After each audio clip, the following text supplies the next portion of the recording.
Vážení přátelé, srdečně vás zdravím tady z naší maličké farnosti svaté rodiny Všovo na periferii Ulan-Bátoru. Tak jako před 2000 lety přišel mezi nás Emanuel, Bůh s námi, jo? Ne do královského paláce, ale na periferii taky k nám přichází. A tak vám tady s našimi dětmi farníky přeji radost z toho, že Bůh přichází do našich temnot. Ozářit nás, dát nám novou naději.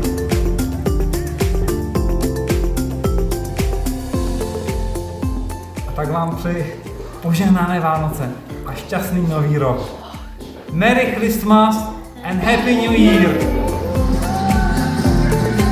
Sein Beizkano!